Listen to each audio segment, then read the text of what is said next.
Thank you for coming back, and looking forward to this second panel. I'm going to introduce the moderator for the panel, and she'll introduce the panelists.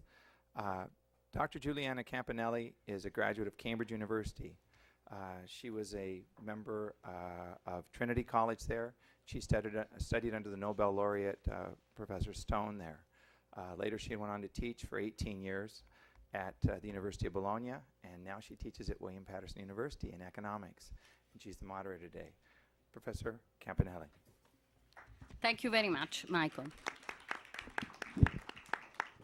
First of all, I would like to thank everybody who has been involved in the conference, and in particular now, the distinguished scholars that are here with us in this panel. Now, let me introduce them. I use the same code of this morning. So, immediate left, Nadia, Hijab. Then far left, Stephen Smith. Then right, immediate right, Peter Juviler. And far right, Eugenio Corradi. I have a political future. I'm the Clinton of the group.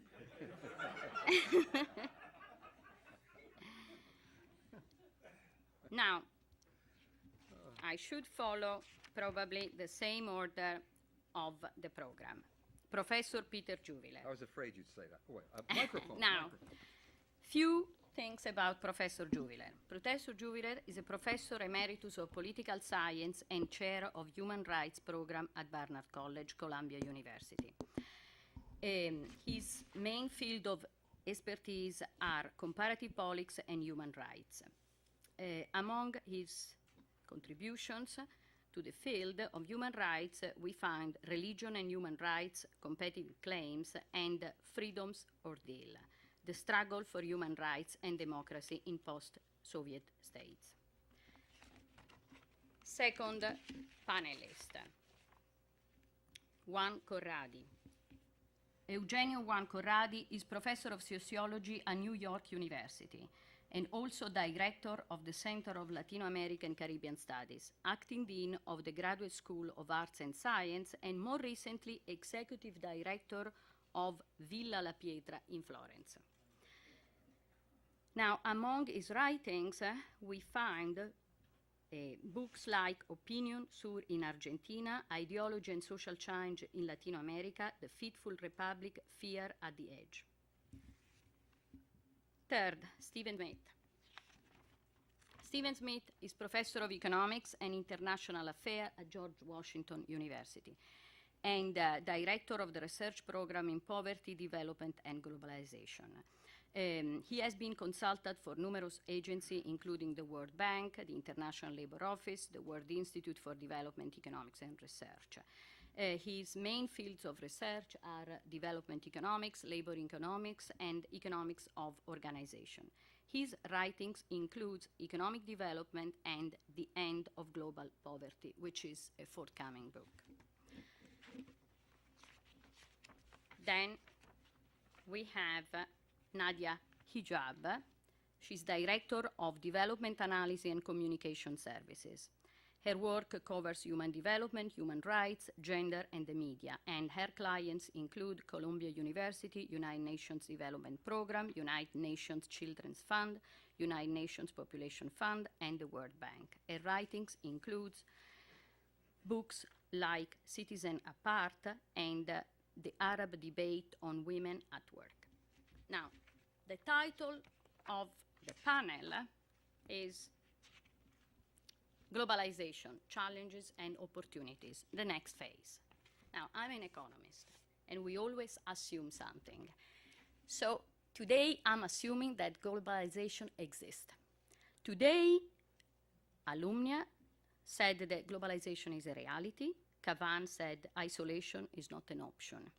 So globalization exists, and there are a lot of negative aspects. Actually, the negative aspect seems to be overwhelming, and the positives are very few. Now, what can be done?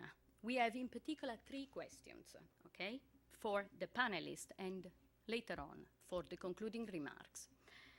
what can be done, who is going to do those things that we need, and why should they do?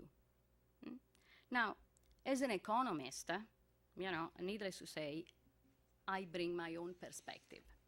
And I personally have some questions. For example, what can be done? Why people assume that globalization is such an important phenomenon and a lot of poor countries, they only can develop through globalization? I would like to bring some domestic factors.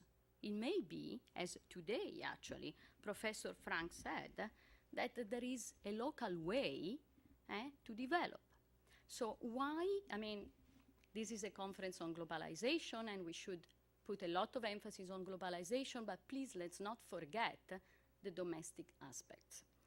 So what can be done? Do we have to pursue globalization or, the domestic economy or the domestic factors of both of them?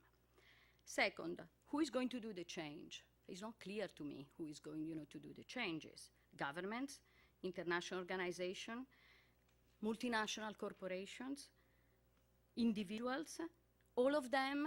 Last night, Mary Robinson said that, we are talking about shared responsibilities and burdens. Now, share responsibilities, but what about the World Bank and the IMF? Should they change and share their responsibility, or we need some change in the international organization or in government? Share responsibility probably is not enough if we don't also allow for changes in some of these international institutions. Now, also, the third question, why do they have to change? Now, is it clear that there are some winners and that there are some losers of this process? Now, I see very clearly why the losers, should change and get the challenges and opportunity of globalization. But it's not clear to me why the winners should change. What is their economic advantage? Or for ethical reasons? Or only ethical reasons count? As an economist, I would put business and economic advantage as an important element to understand why some of the winners, they don't want, to change. So those are the kind of questions. What can be done? Who is going to do the changes? And why should they change, in particular the winners? Thank you very much. And we will start with Professor Peter Juviler. That's what I was afraid of. Is this working? Yes. It's fine. Don't worry about it? Okay. Okay. Okay, thanks. Good afternoon, and thanks to the organizers of this and to the many, or the some people out among you with whom I've had great conversations, both students and faculty and organizers. I'm really very excited about this opportunity. It is true that so far, most of the, in fact, all of the speakers and everyone I've spoken to is rather critical of globalization. So in one sense, we don't get here the advantage of a real battle among viewpoints, a dialectic, which might challenge us all the more. But on the other hand, we get the advantage of a coherence, a set. When people start talking about the same thing over and over again, assuming they have some credibility with you, it begins to add up to a message that maybe should be heeded. And as a political scientist, I am rather pleased with all the problems of globalization that a certain message came through. Starting with our speaker yesterday, our distinguished speaker Mary Robinson, who talked about, among other things, not only about the importance of economic, social, and cultural rights and an ethic of globalization, which I'm going to mention again, but she talked also about the importance of accountable states and legitimate states. In other words, the importance of politics. Joaquim Almunia talked today about the importance of political institutions and the rule of law. And among other things, not the only things, but politics do count. And even though we're not happy with politics sometimes, we somehow have to find a way of making them serve human rights, I believe, better. And last but not least, Jan Kavan, our other distinguished main speaker, talked about the fact that only well-organized and strong states can fully benefit globalization. And I think, in a way, only those states can benefit globalization. And one or two of you were at a seminar where I sort of talked like this before, and you know that I'm not just making this point now because already there have been some distinguished lead-ins to it. But it's a nice coincidence that several people, I think, understand that political action is important. And although I'm going to focus on the state mainly, of course, I would not want to rule out the importance of non-governmental organizations, movements that have been referred to, and so on and so on. Mary Robinson has for several years advocated what she calls an ethical globalization.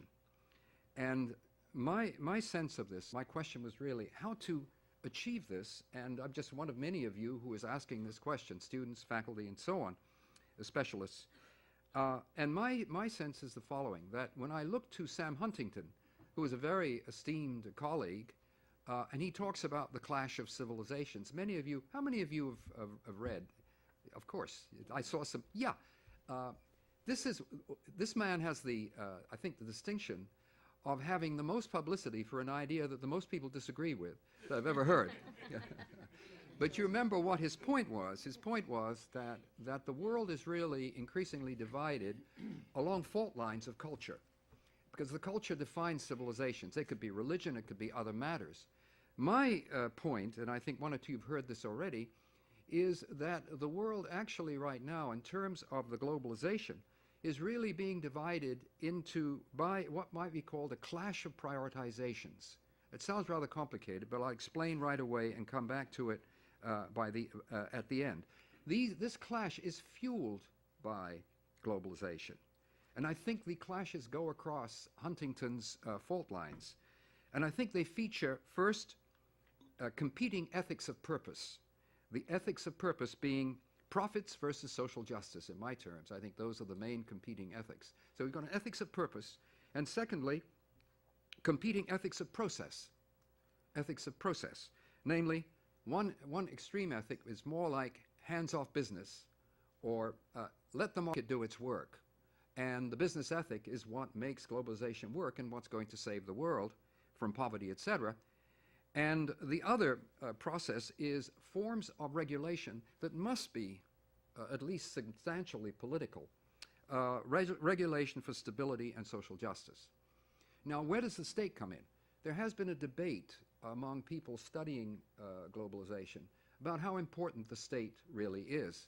And my point here is that in dealing with this clash of prioritizations, that the state is extremely important, and you have to find a way of dealing with it. The state, not only in its internal politics, but as members of the United Nations, etc., in the international community and in the regulation of the transnational community of economic globalization itself. Because of time, I'm going to skip the definitions and the critiques of globalization, because I just want to have a word before I get myself chopped off by our chair, who's warned us about this. But I am going to talk mainly about the consequences and the implications of economic globalization, rather than talk about some of the things that were raised this morning, namely also globalization as communication, as migration, and so on, although some of that migration is certainly connected with the economy. So I'm going to talk mainly about economic globalization. Globalization that has been excoriated, but interestingly, the opposition, the extreme opposition now, ceases quite as much to reject it entirely, but talks more about making it more fair, and then welcomed as virtually self-regulating, and finally, increasingly accepted, but with a whole range of critiques, such as you've heard already today. Let me just say a few words first, after that background, about globalization and war, globalization, terror, and war. There was a question from a young woman who was in the front row at the end. It wasn't a question, it was a statement about people dying in Iraq. Well, obviously, the war in Iraq is on our minds, and all that goes with it. But I do think here that globalization has been connected with war, and war with globalization and violence through the ages. That is, after all, how you affirm and confirm your trade routes that are valuable to you, your sources of supplies. You fight over these things as part of the imperial or national, whatever interest. Look at the rivalries among Spain, Holland, and the United Kingdom over the rule of the seas. and over the rule of the overseas colonies, etc. So globalization then has been a somewhat warlike process too. And I think also of the connection of of our own country, that's it, those of you who are American citizens, of our own country here with violence. Just a couple of examples, maybe just one example, Iran, where in 1953, the Eisenhower part of the Eisenhower Doctrine, we engineered under with the help of the CIA a coup which unseated the pajama-wearing premier Mohammad Mossadegh, and because he had nationalized the British Shell Company or British Petroleum Company, and of course replaced him with a very popular dynasty, the Pahlavi dynasty, which was welcomed back with open arms to Iran. But it was a much more open society in many respects for women and for, as long as you didn't oppose the government. But we ignored, of course, the repressive aspects of it, and eventually, of course, that led to the revolution in '79, and then, of course, to some very bad wartime years between Iran and Iraq, and a lot of this had to do, I think, with our interference and messing in it. And of course, at the same time, as part of our own pursuit of our global interests, years and years of support for Saddam Hussein in his fight with Iran and with the Kurds, to the tune of some $5 billion in agricultural credits, plus the supply of deadly weapons. So, secondly, about globalization and war, it is something that I'm sure many of you have studied or teach about, which is the paradox, in a way, of resource-rich, less developed countries. The resource-rich, less developed countries are poorer than the resource-bereft, less developed countries. Why are they poorer? They have the rich resources. Why? Well, you obviously probably know, right? Why are they poorer? One of you tell me. Why are the countries with oil, countries with diamonds, countries with other valuable minerals, why are they poorer? Yeah. Pardon? But the other countries also lacked the technology who didn't have the resources, and they're also poor. They're not so poor. But why are they particularly poor? Why are those countries particularly poor? Yeah. They have the oil and resources, but they tend to be relatively poorer than those who don't have the oil and resources. The elites, yes, exactly. I'm sorry, sure, the elites. In other words, the elites can live, right? They can live off those resources. They can run their government, and they can export their money abroad to bank accounts, and they can run the country. And the important thing is that the peace-loving, democratic, oil-consuming countries of the world go along with this, or the diamond in the past, the diamond-selling countries. So you have this situation in Sierra Leone, Liberia, Nigeria, and other countries where they've been devastated. Congo, former Zaire, they've been devastated. So I think that's something where states have played a part and could play and must play a much better part. And finally, we have the phenomenon of fundamentalism, Al-Qaeda, which is, after all, one in a long series. And I get the impression from the speakers today that most people would consider that Al-Qaeda is an effect, not a cause, to use some of your questions. But it is an effect, not a cause. But then I don't think there's any question that Al-Qaeda is associated with a misfunctioning, a misfiring. You can hear the backfiring from the automobile. Maybe it's stalling even. These explosions are like the backfiring of the automobile of globalization, these terrible explosions that are going on, the engine. And just to, I think that it's not only, of course, globalization, it's mishandling. The United States supported the Mujahideen in Afghanistan, then turned our backs on them. We supplied them with a lot of the Stinger weapons that maybe some of the weapons are being used now, et cetera, et cetera. We turned our back on them. But I think at the same time, along with that, we are fostering the popularity of Al-Qaeda in our own approach to globalization. There's recently been some research on Egypt, which I find most interesting. An article in Perspective, the latest issue of Perspectives on Politics by Sherry Berman, some of you may know her work, in which she pointed out that Egypt and some of the Arab countries, which are the more repressive ones, some of those which pride themselves in the past on a secular nationalist tradition, like Nasserite Egypt and Egypt to a certain extent under the present leader, are the stage, set the stage for an interesting development where we talked about civil society. Civil society is not democratizing, it's Islamicizing. It is, you've got this combination of a regime strong enough to hold everything down, but not pervasive enough to stop some kind of civil society activity in which student organizations and professional organizations and many non-governmental organizations, except for the human rights organizations, are increasingly buying a certain form of Islamic message, a certain form of message by Osama bin Laden and company.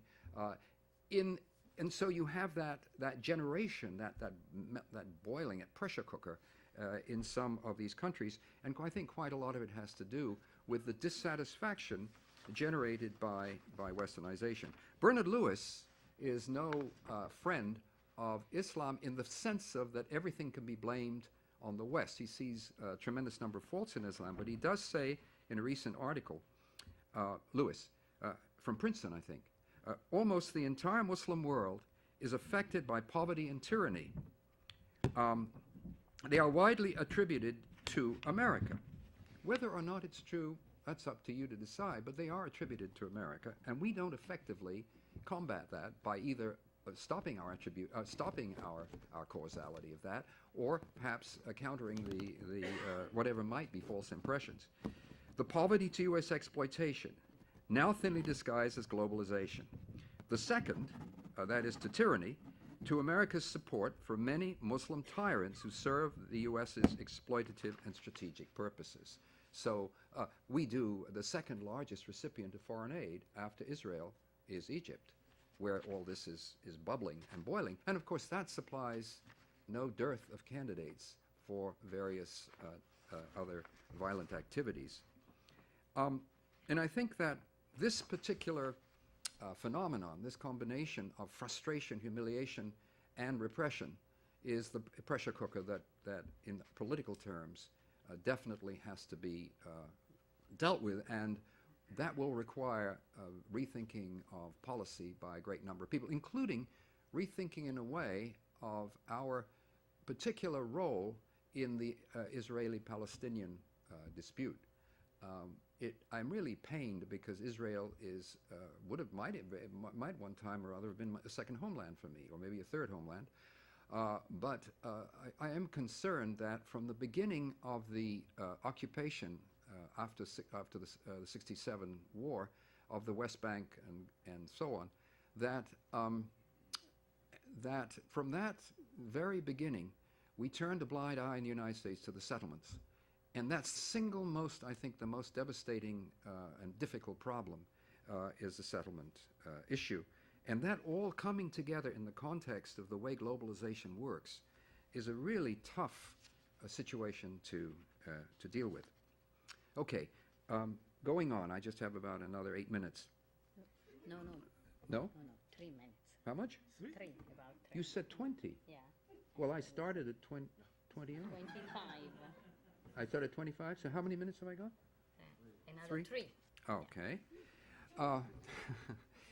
The first point that I would have made is that that still a good deal of globalization is motivated philosophically, ideologically by Milton Friedman's business ethic. Quote, Friedman, "There is one and only one social responsibility of business to increase its profits." And there are quite a few supporters of that. But under that, there is a movement towards corporate codes of conduct, which are moving from complete non-entity or meaninglessness towards a real sort of voluntary cooperation, but with many holes in it, to finally, and in the work of some of the people who've actually presented to our seminar, the question of empowerment of people who work in those corporations that are subject to these voluntary, that are part of these voluntary codes. So there is movement there, but that has to be helped by states which engage perhaps in a more universal set of agreements covering workers' rights. And if it covers every country, and by 1994 there'll be reason to try to do that, it will cover it better. Finally, I think that the form that the state response will take is very important. And if you're interested in this, I'll send you my paper if you give me your card afterwards, because I'm about to have my head cut off.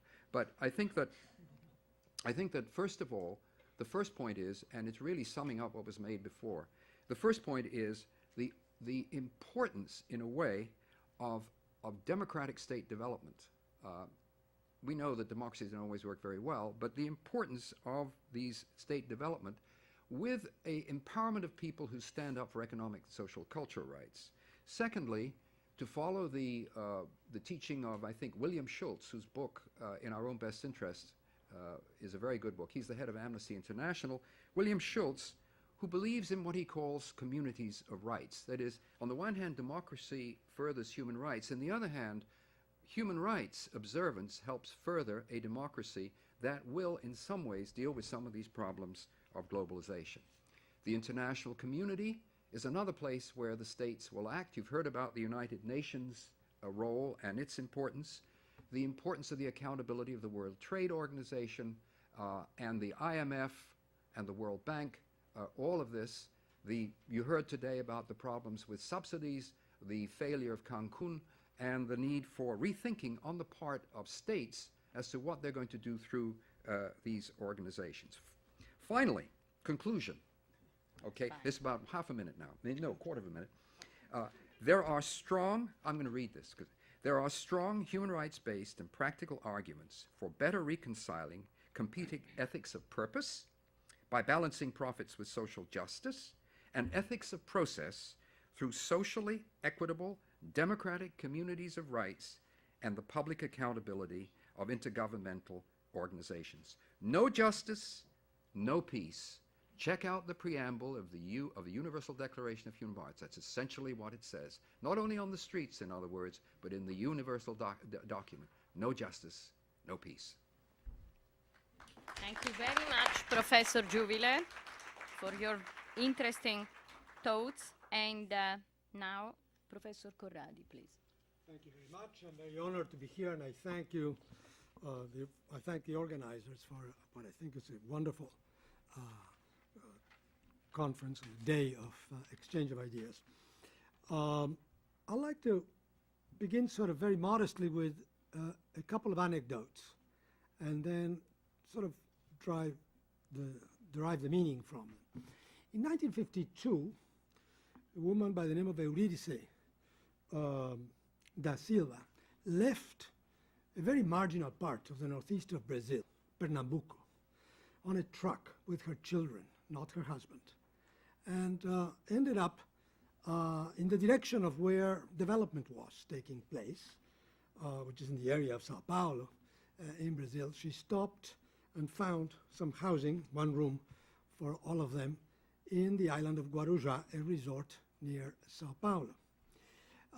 One of her kids started trying to find a job, did all kinds of odd things, eventually went to a trade school, technical school, and became a lathe operator. Luis Ignacio was his name.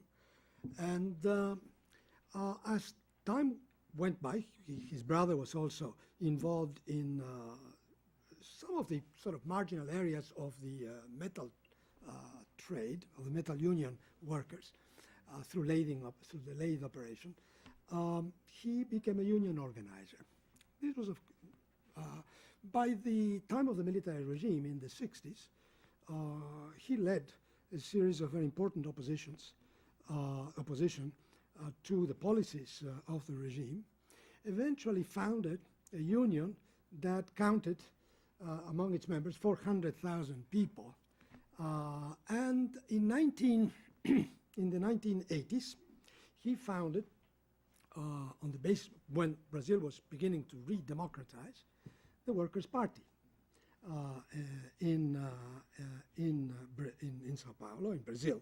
In general, he was twice. He was a representative from the state of Sao Paulo for that party, and eventually a presidential candidate. He lost two presidential elections, 94 and 98, to a fellow sociologist, Fernando Henrique, Cardoso until in 2002, Luis Inácio, now called Lula, was inaugurated as president of Brazil.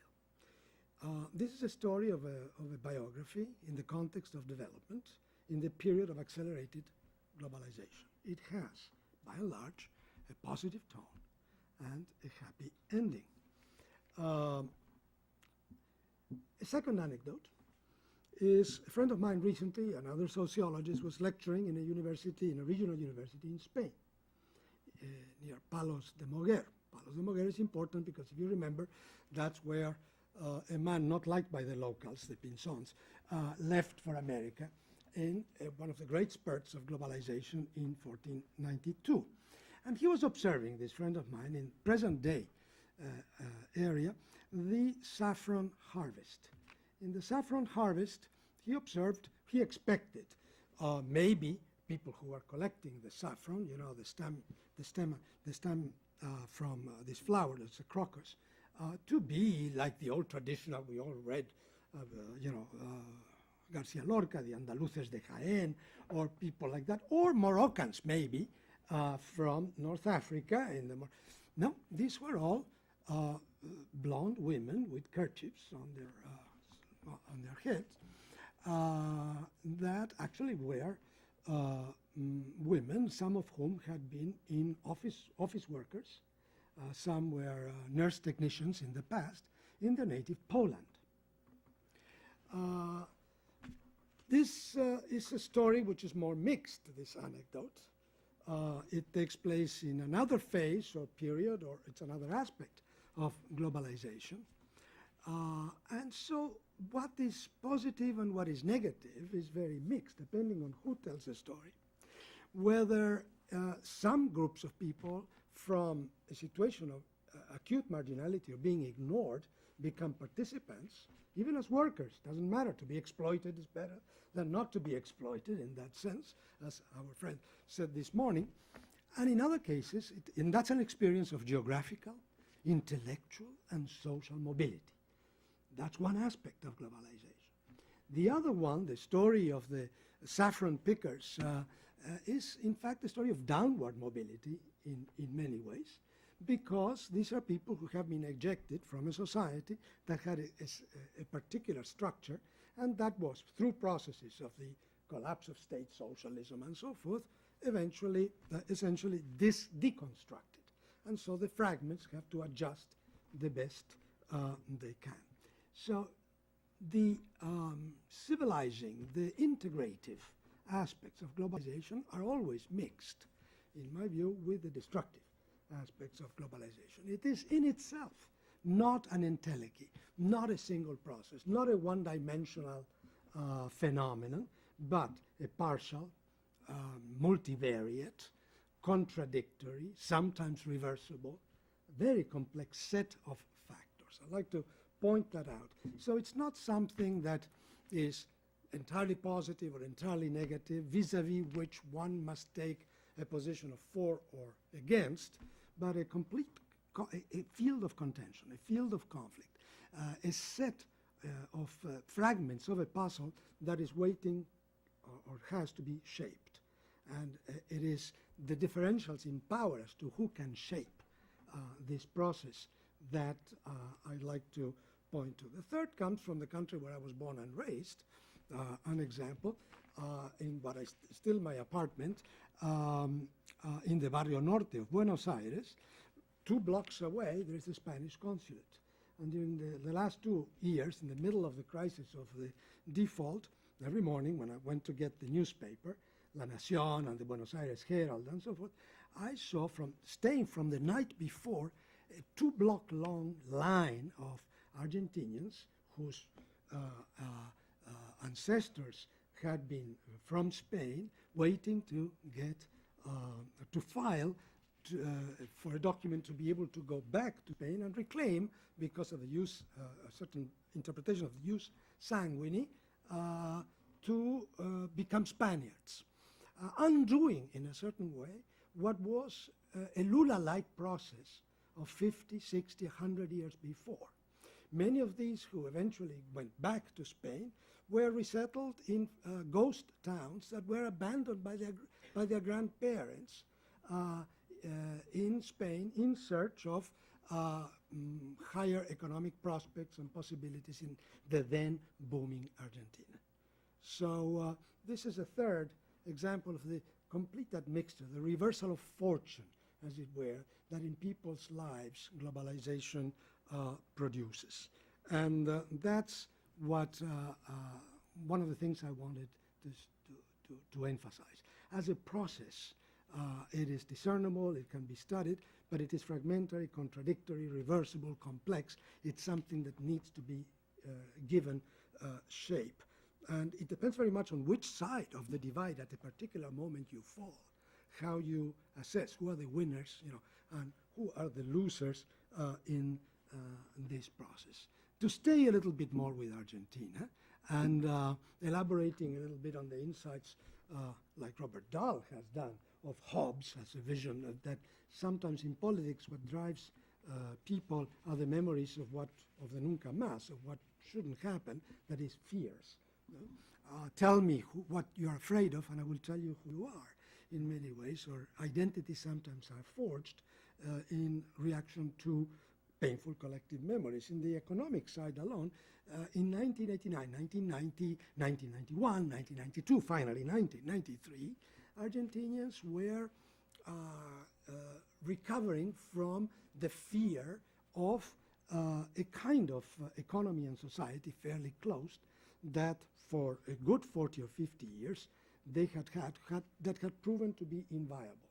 It was integrating, that is Peronism, had done an integration of Argentina into what is the equivalent, to speak very broadly, of a second world economy in many ways, in which everybody had a place, but the entirety, the whole system, was no longer sustainable.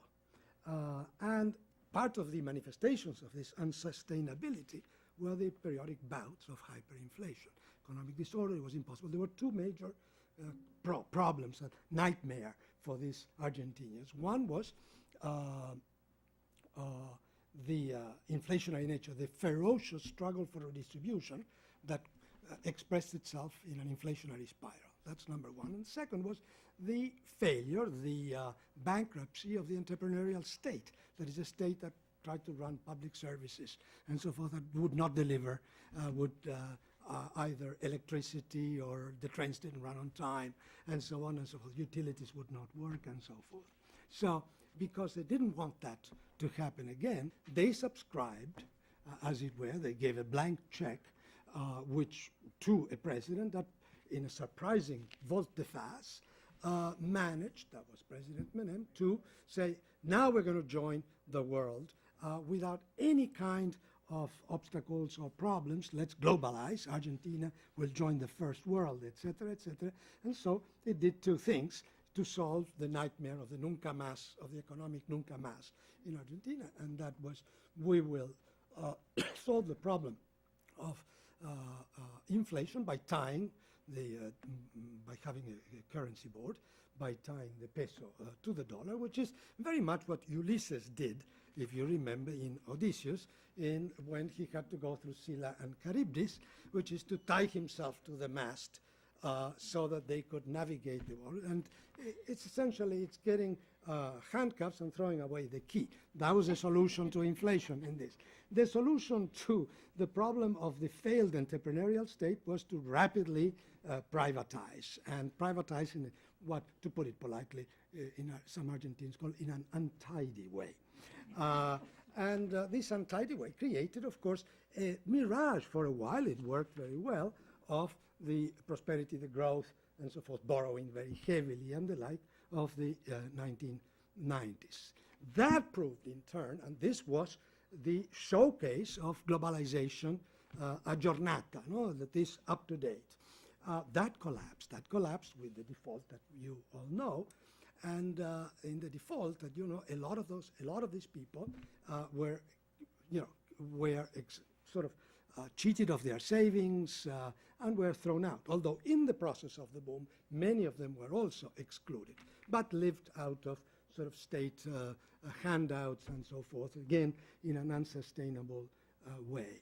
So now the fear of this new generation of Argentinians was, the nightmare was that period of free market globalization. It had ended up badly, and as a result, a certain nostalgia for other forms of state protection and so forth of the past. So it's a pendulum that swings rather widely.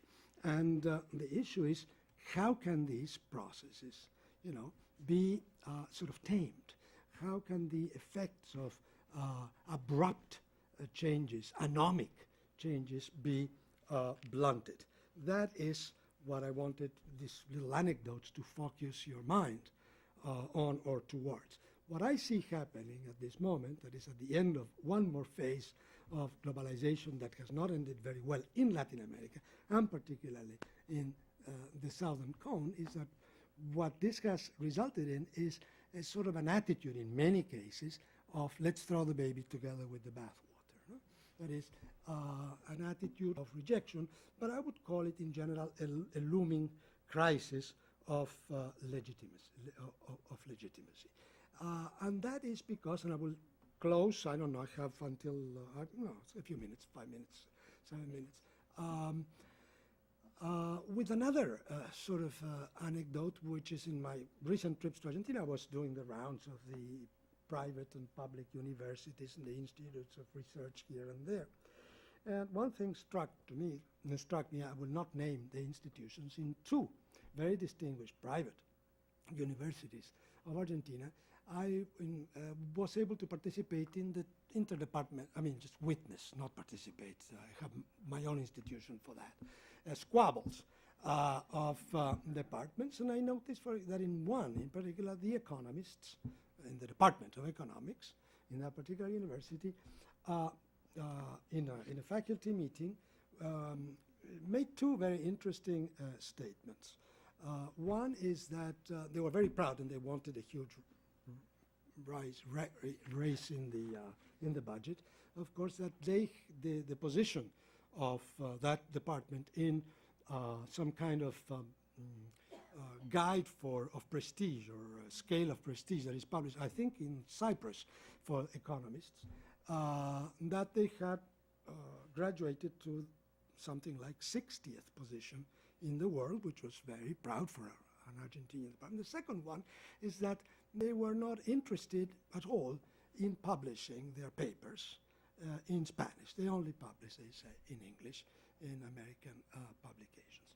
So this sort of attitude revealed to me, or reveals another process which globalization sometimes produces, which is a split between what you could call a globalized elite, intellectual elites, academic elites, economic elites, political elites, that circulate and navigate very well in a world of, in an English-speaking world, of course, of international exchanges, and a populace, on the other hand, that managed, through cacerolazos and a statement of let's throw the baby out with the baby water, including let all the politicians go, and extreme things like that, in the streets, and other more poorer than them, because 50% of the population in Argentina, since the denouement of the default, have gone beyond the poverty, below the poverty level, who were blocking highways, demanding essentially what they call planes trabajar, which is really subsidies in order not to work. So what you have is an internal split in a number of these countries. A society that once was articulated, was integrated, but inviable for many reasons, that all of a sudden switched completely, was open, broke down, and now how do you put the pieces back together? To put it in more dramatic terms, and I may be corrected, is that until 1989, Argentina was a society that was, in which I would say 80% of the population was integrated into the system. The system did not work. In the 90s, they, through this phase of globalization, created an economy that worked for 30% of the people, and after the default, there's still an economy, this time it works for 10% of the people. And that is the issue at this moment. Now, in conditions of democratization, and I see no one could discuss endlessly the quality of democracy, but not the fact of democracy in South America. This has political effects. This has an effect of delegitimation, a temptation to do some ideological bricolage in which populism, nationalism, forms of communitarianism, rejection, anti-imperialism, whatever you want to say, will become a powerful political force. I think that in that sense, this era of globalization with its crisis is producing sort of counter-ideologies, is producing a crisis of legitimacy. Inside the countries, because of this incredible, or this new split between globalized elites and people left out, and also internationally insofar as international multilateral organizations have been tainted or are associated with the failure in one way or another, certainly in a number of people's perceptions. So what we are going to see in the years ahead is an increasing challenge to these international organizations, what they have lost. If you look at what happened in Cancun, if you look at protests from Seattle on, is that the principle of legitimacy of multilateral organization, which was elitist, the club model, and technocratic, has burst as a result of this. And what you have now is a kind of circus in which you have increasing demand for all kinds of other agendas that they cannot manage very well, and for participation. They have become, in other words, scenarios of political tumult. And I do not know how they're going to manage that. I'm more skeptical than others. It's not just an issue of, Jim Wolfenson, trying to be nice to the poor and so on and so forth. It's that the cat is out of the bag at this level, and unless we form one has a new global political project, a new vision on these ideas of justice and equity, these organizations themselves may suffer a great deal. And inside the countries that are globalized in faulty or conflicting ways, you have also the rise more and more of a kind of ideological opposition that conveniently uses as a whipping boy the theme of globalization as bad. I think that weighs out out of this iron dilemma which we're going to live in the years ahead, and that would be the subject of somebody else more knowledgeable than me in explaining this. That is, to what extent one has to think of alternative models, of a mixture of actors, to answer the questions of our organizers, alternatives types of development, and above all, perhaps there is a silver lining in this cloud of delegitimation that is going on today in this phase of present-day globalization, which is the forgetting, the leaving aside, or making the intellectual distinction between globalization as a process, which is contradictory but can be shaped, and the ideologies of globalization under which this process has been sold. Among them, the free market ideologies, for example, the Pollyanna club of everything would be right, which is sometimes expressed in elegant English in newspapers like The Economist in the Millennium issue and so forth, and in less elegant ways by ideologues of various international organizations and in the US government that can only be described as Bolsheviks of the right.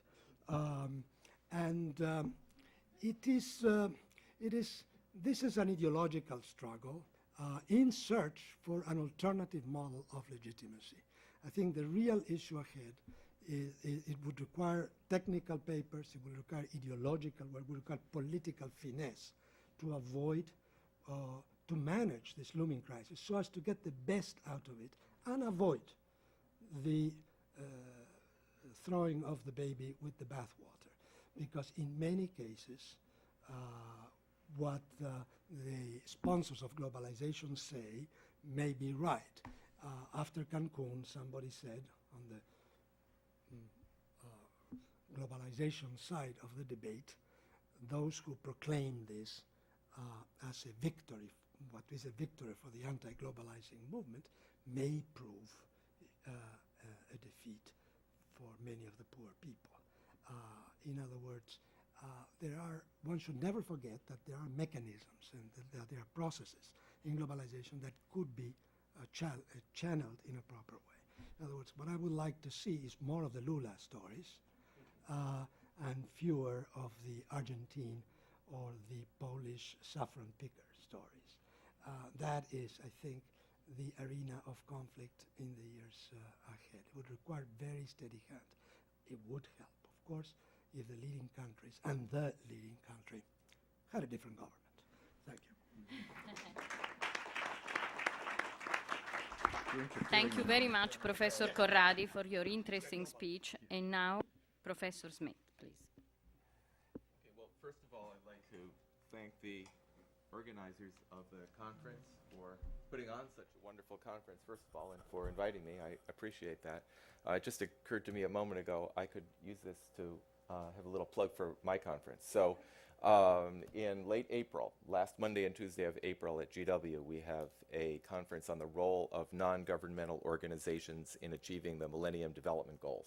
I heard the MDGs mentioned at lunch, so I will send some information to Professor Campanelli, and she can post it or something, right? If I can be forgiven for a little commercial break.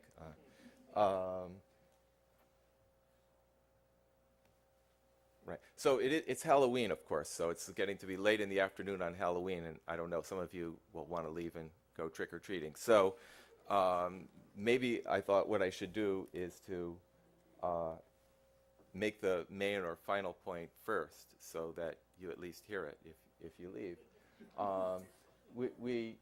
The first thing I want to make sure that we do, and I've heard other speakers today already addressing this point, is that when we think about globalization, we not just think about the rich countries, but also the problems of global poverty, and focus on whether globalization can be presented with a human face, as the conference title so aptly puts it, to address the needs of the poor. So the bottom line that I have for you here is that globalization actually can be helpful for poverty alleviation, and I'll give you some illustrations of why this is so in some of the cases in which I've seen it work. But by itself, it will be insufficient to address problems of poverty. Even if we have full globalization, whatever that may exactly mean, poverty will still be there unless we also address it directly.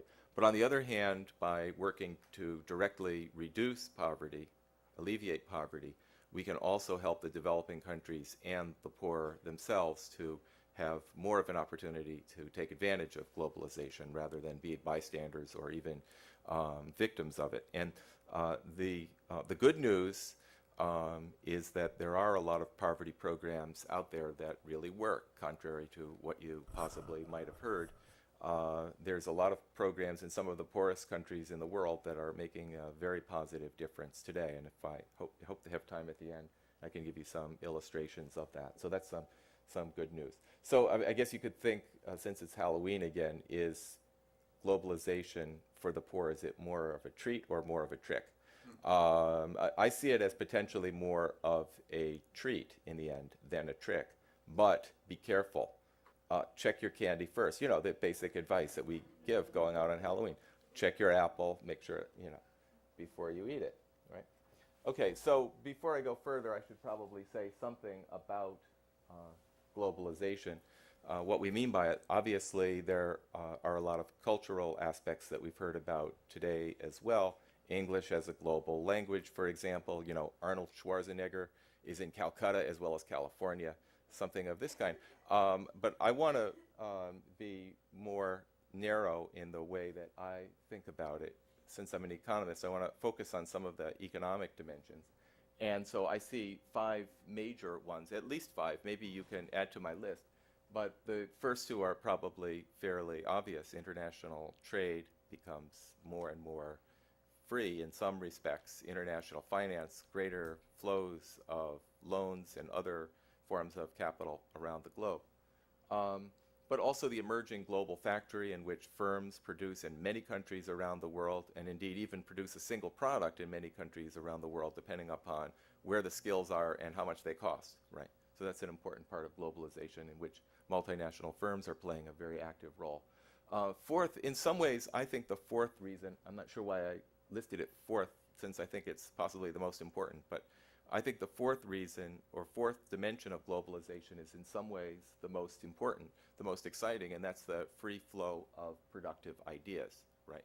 I had an opportunity to visit Guangdong province in China some time back while it was growing at 25% a year after the liberalization in China.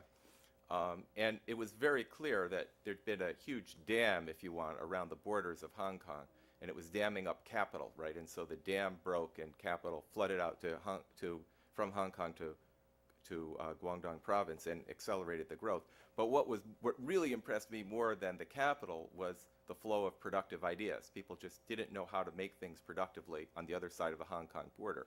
But opening up those borders, there was an enormous flow of productive ideas, right, that were used to greatly increase efficiency in China. And so it seems to me that if there's good business opportunities, the capital can generally or often be found. What you need are productive ideas. And if you visit factories in other parts of the world, as I have done, you will really be impressed that productive ideas, generally speaking, don't flow that easily, or they would produce things a whole lot more efficiently in India and elsewhere in the world than they do. But globalization is giving that opportunity for a free flow of ideas. That's very important from the point of view of raising living standards around the world. And then the fifth is economic institutions, what Douglas North, the Nobel laureate, calls the economic rules of the game, which are increasingly set in international institutions, at least in terms of impact on the poor countries, such as the World Bank and the World Trade Organization, which are, to some degree, the World Bank is, of course, an autonomous institution, but it's very strongly directed by its largest shareholders. Of course, the United States is the largest shareholder, right? So globalization is most visible in developed countries, and I guess we've been hearing a lot about this. I was in India last month, earlier this month as well. I had, interesting, if you go to New Delhi, if you go out there in the middle of the night, people are all walking around taking coffee breaks. And what they're doing, of course, is in the middle of the night calling us at supper time, right? So that's the call centers. So that's our image of globalization of services, and the manufacturing jobs are going to China and the call centers are going to India. But for those of you in school, our image of the call center is going to have to be dramatically updated because they are now in India reading our radiology charts, right? They're sending X-rays to be interpreted. Animation. My daughter wants to be an animator when she grows up. Disney's hiring animators in Thailand. They're doing financial research, right? And so a lot of things that we used to think of as the province of America and skilled labor are being done now in India. So that's just a little bit of sobering information, I guess, for many of us here, but a great opportunity for people in India, for the most part, the middle class in India, but nevertheless. So globalization is very visible here. It's very visible also in Europe with Ronald McDonald and what have you. But globalization can have a much bigger impact on the developing world, for good or for ill. Okay, so if you, well, I have room for this too. How is this going to work? Does that work? Okay. So if you look around the world, it's very hard to escape a basic conclusion that those developing countries that have most integrated themselves with the rest of the world, right? Most, on average, there are some exceptions, but most integrated themselves with the world and have tried to take advantage of opportunities of globalization have done the best, have grown the most, right? China, a couple decades ago, had hundreds of millions of absolutely poor people whose real purchasing power parity incomes were less than $1 a day, right? Today that figure is well under 100 million, for example. India has started to follow the footsteps of China, as you have heard. They still have a lot of very extreme poverty in the rural areas, especially in Bihar and some other very impoverished states, but the number of those in extreme poverty has fallen.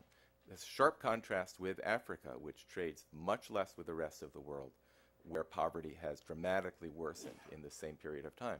The countries that have cut themselves off from the rest of the world, you know, think of Myanmar, North Korea, and the kind of extreme cases, have not reduced poverty. In fact, poverty's gone up in these countries. So, broadly speaking, that's an observation. Now, the question is, why is this true? Is this because of comparative advantage, specialization? I'll go back to ideas. I think that one of the most important reasons why you see this is because exchange with people in other parts of the world, including the US, gives you an opportunity to learn productive ideas that you can then use, partly just by watching what other people do. But also, you know, a couple of decades ago, there was a study done to try to figure out how Taiwan gained its manufacturing competence. And they found out that it was kind of unexpected. Looking at case studies, they would, Taiwan firms would export goods to the firms in the US, in Cleveland or whatever, and then they'd say, gee, you know, if these guys can produce this good at this low price, think of what they could do with that good. So they'd say, well, let's get on a plane and show them how to do it. And as a result, Taiwan gained a lot of manufacturing competence. A number of jobs were lost in New Jersey in the process, of course, right? But now these jobs have, of course, migrated further on to China, because China has opened itself up to that same kind of process. So if we want to help the poorest of the poor, we want to make sure that they get the same access to productive ideas, right? Though maybe in a different way, we can talk about it, but that's an important part of what we need to do. Okay, so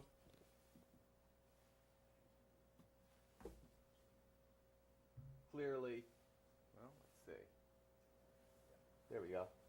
Globalization is certainly seen in telecommunications and computing. You know, we instant message to people in Europe and don't think anything of it. And there's a great deal of opportunity here. In developing countries, you can now see in towns, you know, you've got a tiny little vegetable store on one side. Over here, you've got a fix-it shop for any kind of household appliances. In between, you've got a tiny internet cafe, right? And you go into these cafes, you can barely find room to fit in these tiny little corners that they have for you. You've got 10-year-old machines. It's a phone line. It crashes. But you can send an email home, and you can actually, if you're patient, get a website. So for the first time, potentially, even in fairly rural areas, certainly in towns, you can get access to information from around the world. There's a lot of opportunities there. The poorest of the poor in the rural areas don't have that yet, but there's some very exciting programs by NGOs to bring that to the rural areas as well. Cell phones, right? You know, it could really help. Cell phones can help the poor a lot. It used to be that you'd have to spend all day traveling into town to talk to somebody, to deal with any kind of family business or whatever. Now you can go to the village phone lady and make a cell phone call for a small amount of money. You save yourself a day in which you can work. That's really dramatic. This is not happening in enough places and enough of the time, but it shows some of the exciting possibilities that there are out there. This is some of the potential treats rather than tricks, if you want, of globalization, as I see it. Okay?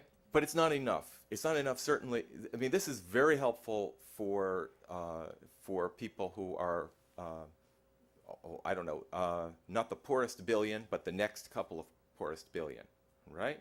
You know, roughly speaking, your income's between $1 and $2 a day. These things are very exciting opportunities for you. But if you really have minimum income, you start out with poor health. You're too sick to get to the job, a job if it were available to you. You don't own land. You don't have access to information. You're illiterate to begin with, so never mind computer literate or not, you're just illiterate. these opportunities are just not available to you. And the problem is that although these are very exciting opportunities in telecommunications, computing, internet, if you have some basic things going for you, some basic health, basic education, if you don't, the problem is that it becomes that much harder to jump into the world's economy, right? And so it becomes harder rather than easier once you're below a certain threshold. And that's what I think we need to focus attention on. Those who are below the threshold where this will happen kind of as a matter of course, right? Okay. So we've already heard a bit about inequalities. Certainly people have expressed concerns that in the US inequality has increased because of freer international trade with countries such as China. But again, I don't want to focus as much on the US. I'm here to talk about developing countries. But inequalities within countries as well as across countries are problems. Empirically, if you look at the world, you find that the greater the degree of inequality, the slower the rate of growth. Now, there are exceptions to that. You know, it's not a line with every country lined up. Here's your inequality. Well, first of all, there's a lot of measurement error in figuring out what your inequality is, right? There's a lot of variation, but generally speaking, the pattern is very clear. Okay? The more inequality, the slower the growth. Well, you might wonder why in the world would that be? Well, I'll just mention a couple of issues. The first is the greater the inequality in a country, the larger the number of people who can't get a loan, right? And so, you know, just think of the distribution of income like a bell curve, right? So there's some minimum income, I guess I gotta look at this. So there's some minimum income, right, that you have to have, or minimum assets that you have to have before someone will give you a loan for collateral or whatever, right? So the more inequality, the more this bell curve is spread out, right? The fatter the tails, there's more people who can't get a loan. That means people can't build up their tiny enterprises on which they depend in the developing world, micro enterprises we call them. It means that they can't get a loan to send their kids to school, right? It's not like they can't get a loan to send their kids to college. I mean, they can't get a loan to keep their kids in primary school, right? If you don't have access to loans and you're deeply impoverished and your family has to have the money now, or it's deeply malnourished or can't pay for basic medical care and somebody dies, you have to send your children to work, right? Sending your children to work is like an alternative to a loan, right? Because you can either go to school now and make significantly more money later, right? Or you can work now and make much less money later because you didn't go to school. That's just what a loan does. It brings money forward, right, that you have to pay back later. So it's a terrible sort of loan that the family is taking on the backs of its children, right? So let's just put this in a bit of perspective. Also, the greater the inequality, the more the crime, which imposes a lot of costs as well as human suffering. There's also concern that environmental degradation can leave a country worse off than it was before it opened up to globalization. Good case in point, in Ecuador, some of you, I don't know if you're following it or not, it's kind of buried in the news. There's a major suit of what was Texaco then, now there's Chevron Texaco, was that it? Or Chevron Texaco.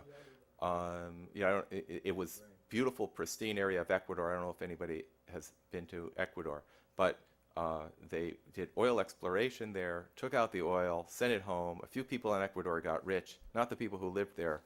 They ended up with what was once a beautiful, pristine rainforest in a very polluted area where people are dying of cancer and so on. The way that the news is portraying it, it's like some ambulance-chasing lawyer has gone down there to stir up trouble. I mean, I don't know the lawyer involved, but it's a real problem, okay? And so the poor need to be empowered in order to ensure their possibility of getting out of poverty. This is just an extreme example, right? But generally speaking, the poor often stay poor because it's in someone's interest for them to stay poor. Usually a rich person who likes hiring them for a small amount of money. I'll come back to that. We were asked to think about some of the international institutions. Let me briefly mention the World Bank. They're one of the international institutions that set the rules of the game. If I were asked, does the World Bank do more good or harm in the world, I would have to come down on the side and say that they do more good, but they could do a lot less harm and a lot more good. with some reforms. And first and foremost, I agree very strongly with the results of the Meltzer Commission. I don't know if you followed it a few years ago, the International Financial Institutions Advisory Commission, a congressional blue ribbon panel, made the recommendation that the World Bank shouldn't be a bank. It should be an agency or a foundation that makes grants rather than loans, right?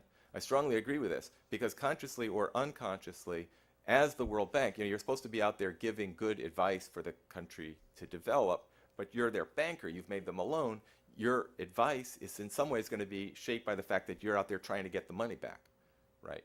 It kind of distorts the whole way that the World Bank goes about things. The World Bank could do this. They have, in effect, a very large endowment that they use to make loans, some concessional and some not. If they took their endowment, invested it, and took the proceeds as funds to give as grants in health, education, and other environmental, other needed areas in the low-income countries, they could make a huge positive difference. So I would endorse that recommendation of the Meltzer Commission. And there's a few other things I'd recommend. I'm not even watching the time, but how much? 2 minutes. Okay. I was in India when the World Trade Organization meetings broke down in Cancun. It broke down, as you know, over protectionism. Just so you know, this is not a trivial issue. The UN estimates the cost of protection to developing countries at about $100 billion a year. And this is, by way of comparison, this is a gaping wound which we comparatively put a bandage over, right, with foreign aid, if you compare these amounts. Fixing biases would still not solve poverty. I'm going to be really fast now. Can I just? 2-3 minutes. 2 or 3 minutes, okay. Okay. As Jeffrey Sachs has pointed out correctly, I believe globalization can't solve the most punishing geographic constraints on development. Those in the poorest parts of the world, sub-Saharan Africa, the Andes, rural South Asia, have some fundamental problems, tropical parasites and diseases. There's not the same financial incentive to find a cure for malaria because the people out there can't pay for it. Low agricultural productivity, the threat of ecological collapse in places like the Sahel, south of the Sahara. Global warming, that Bangladesh has enough problems, but global warming is raising sea levels, and through no fault of their own, making a tough situation worse. Also, without resources for decent primary education and basic health, it's hard to imagine how the rural poor can participate in globalization. You have poor countries trying with just a few dollars per capita per year to run a health and education program, and that's just not a reasonable expectation that they can do that. Okay, I'm almost done, I think. We can talk more about some of these later in, pardon?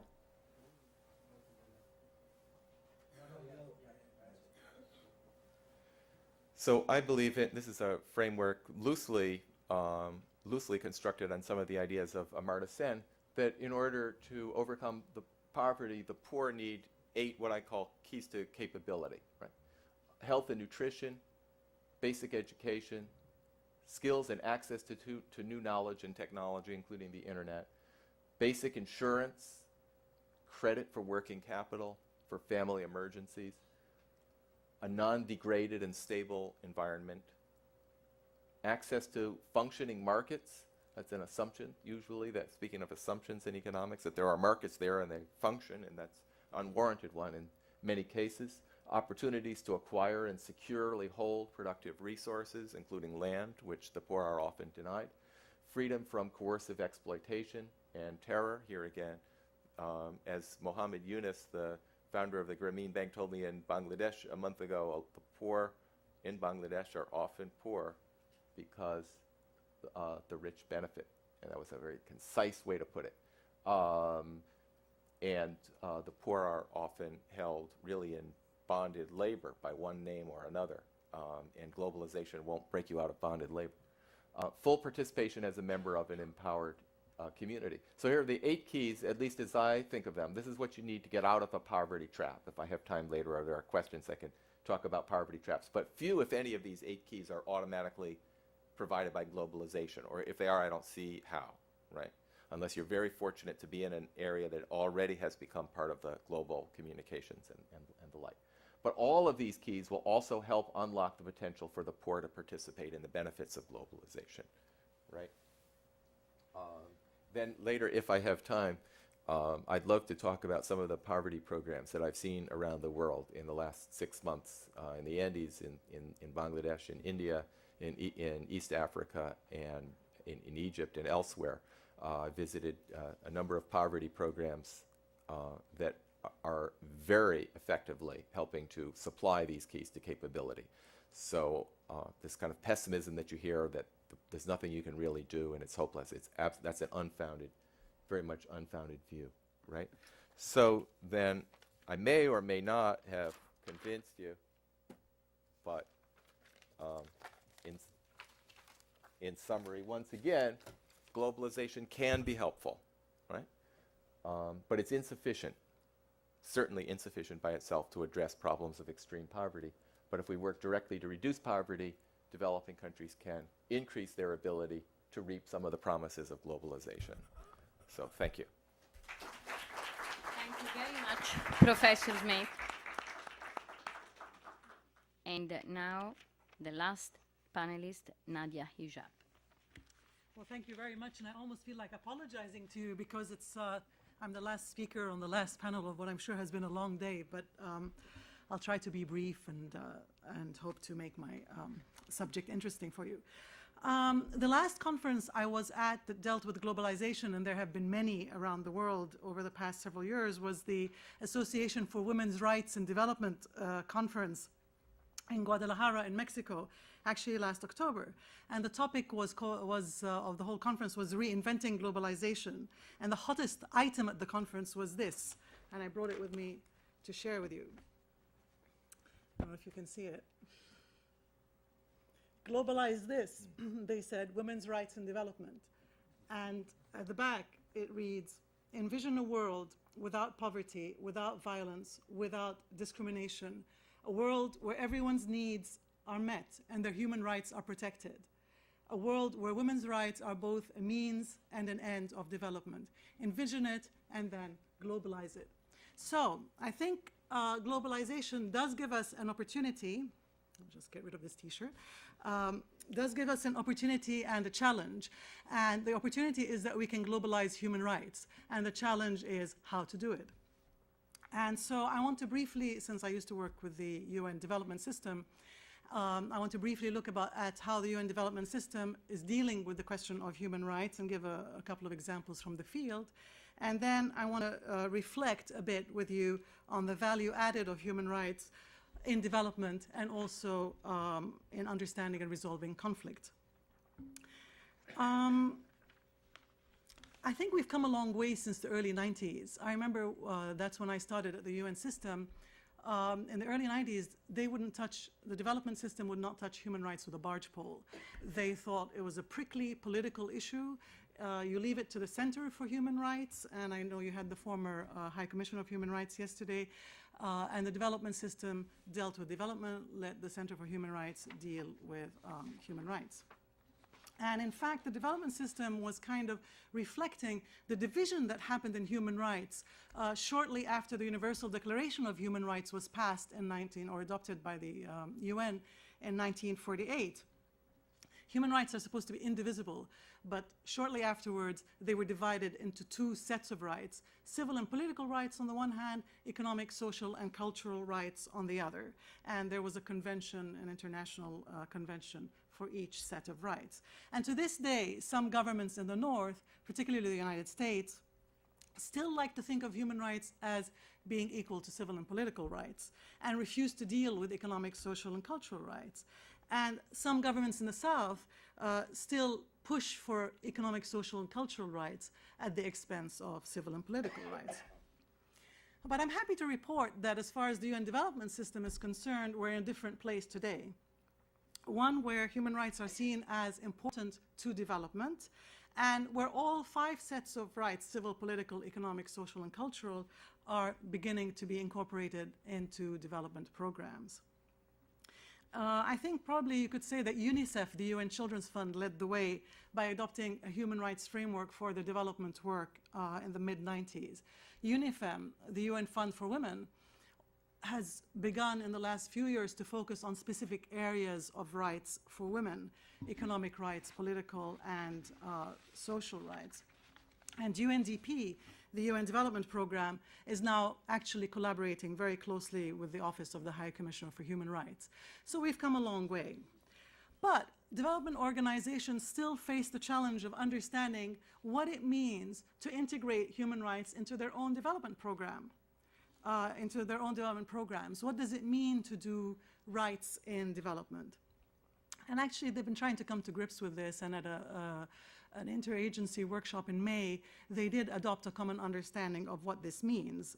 They said, for example, that the aim of development programs must be to realize human rights, that development programs should incorporate principles and standards of human rights. They should be conducted according to those principles and standards like equality, non-discrimination, participation, inclusion, accountability, and the rule of law.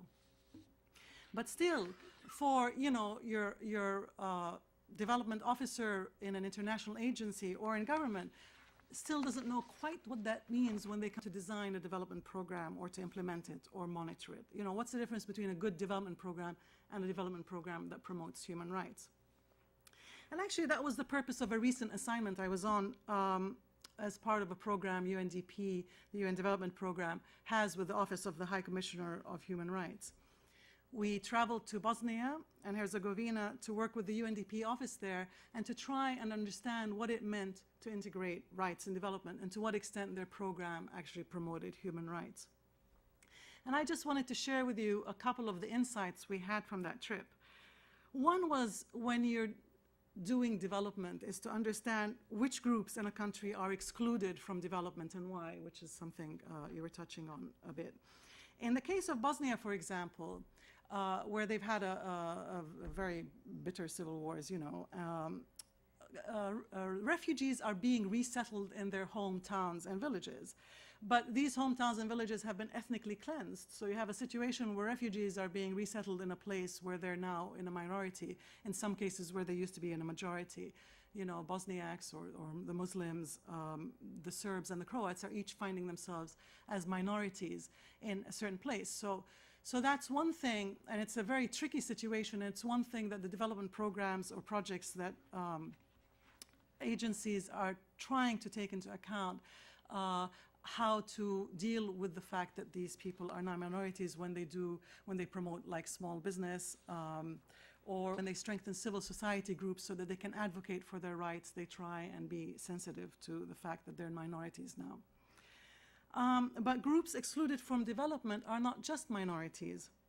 We found that international organizations weren't, for example, paying attention to the needs, in fact, the plight of majorities like the elderly. The elderly were being resettled in town, especially those resettled in towns where they had no land to cultivate. They were living in poverty with completely devalued pensions, cold and starving during the winter and just dying off. And this is not a case of a minority, but of the majority that was being ignored. Another very large excluded group were the unemployed, who were being privatized out of their jobs and losing health benefits and insurance. So these were issues that were not being covered as well in the development projects that we reviewed. Another interesting insight that we gained on this trip was that if human rights standards and principles were in fact incorporated systematically into development projects, then those projects would in turn contribute to a society governed by the rule of law and a society which enjoyed a culture of human rights. I'll give you just one example. International organizations worked with civil society to push for a law on gender equality in Bosnia. And that law was in fact passed by parliament. And then UNDP followed up with a project that would help the women's groups monitor the implementation of this law. So you have a very virtuous circle here.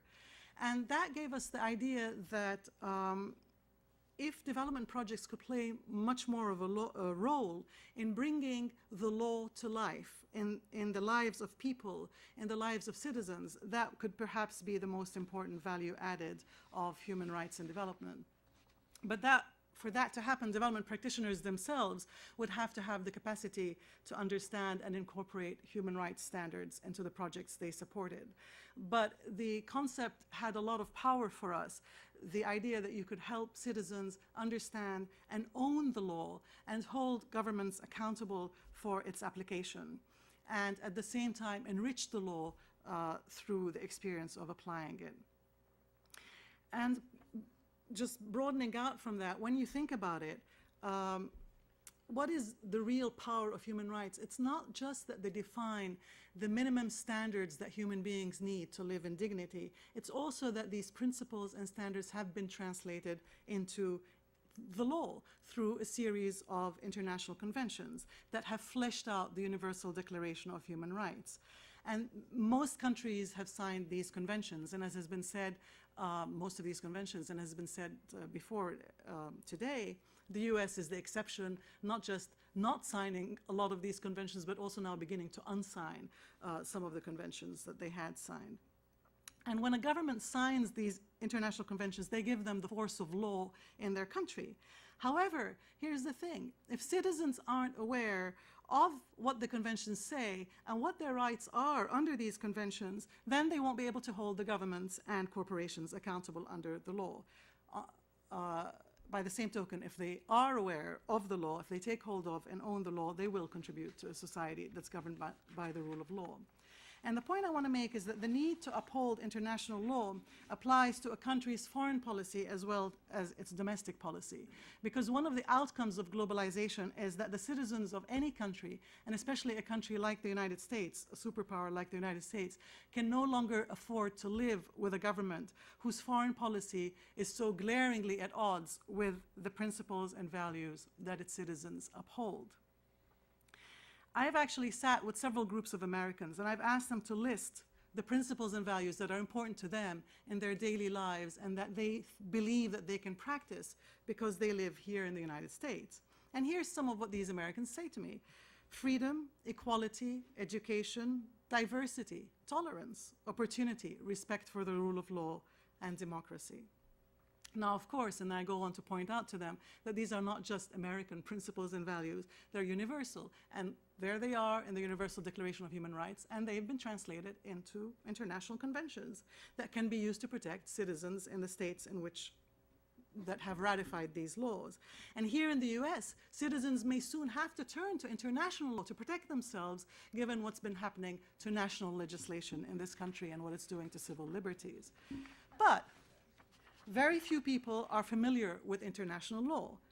It's not a very complex area. I'm not a lawyer, but because I believe in human rights, I've become quite familiar with the conventions dealing with civil and political rights, economic, social, and cultural rights, the rights of women, children, and others. And I believe it's vital for people who believe in peace and justice to invest in educating themselves and educating others about the international legal framework and its meaning for their lives.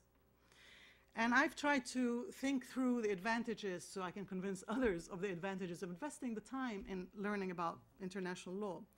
Here are some of the advantages of investing in such an education. The same set of laws applies to foreign policy as well as to domestic policy issues. So, I mean, you're not going to just examine poverty in the third world, but poverty here in the United States. Not just racism and discrimination in Brazil, for example, but racism and discrimination here in the United States. Not just freedom of association and belief in China, but also here in the United States. So when you invest in education on human rights and the law, it pays off. Secondly, using the framework of international law is actually the easiest way to get people mobilized and to get them to join a movement for justice and peace. Because people actually quickly respond to human rights and international law because they relate to the values and principles of their daily lives. And it's actually even easier to do that in the States if people want to begin to educate and mobilize around international human rights, because it was an American that we have to thank for the Universal Declaration, Eleanor Roosevelt, and whom we can hold up as a model of behavior for politicians in this country. The third value added is that applying international law helps us to cut right through the rhetoric and the lies and get to the reality of an issue. Take Iraq and the debates around Iraq. And there were a lot of people that I was talking about Iraq with who were opposed to the war, but they still said things like, well, you know, Saddam Hussein, he's such a horrible dictator, and surely we have a role to play, and we should help the Iraqis get rid of him. Yeah, that's true, but under the UN Charter, under international conventions that were agreed by all nation states, there were simply no legal grounds for this war. And it's as simple as that. However, people won't see the simplicity of this argument unless they know about international law and human rights, and that's why it's important to educate. Finally, I think applying international law will help us see clearly through the veil of blood that surrounds really difficult conflicts. And for example, here I would mention the Israeli-Palestinian conflict, which you can't deny is just shrouded by a veil of blood. But if you apply international law to the conflict, you can see your way clear. If you don't, you're swayed by the violence of the ground. You know, Israelis get killed, you feel sorry for them. Palestinians get killed, you feel sorry for them. But there's international standards that can help us see clearly through this and move forward to what should take place. Because international law is very clear about what should happen in a conflict like Israel and Palestine. To take just one very simple example, there's no such thing as a legal occupation. Occupation of other people's land is supposed to, can happen. It's accepted that it can happen in wartime, but it's supposed to be a temporary phenomenon during which nothing is done to change the character of occupied territories. This is well covered by Geneva Conventions and others that both Israel and the US have signed. However, as we know, not only has Israel not withdrawn from the occupied territories, it's busy settling them since 1967, over 200 settlements, 400,000 Israelis. And instead of applying international law, we have a series of peace processes, the Oslo Accords and the roadmap, where you have the Israelis, the fourth largest military power in the world, and the Palestinians, the occupied people, negotiating about the occupation, and which put the Palestinian leadership in the insane position of having to protect the occupying forces and settlers. But if you apply international law to the conflict, you know, you could resolve it pretty quickly. And actually applying, and we can talk about this later perhaps, applying international law would protect not just the Palestinians, but also the Israelis. Not just Palestine, but also Israel.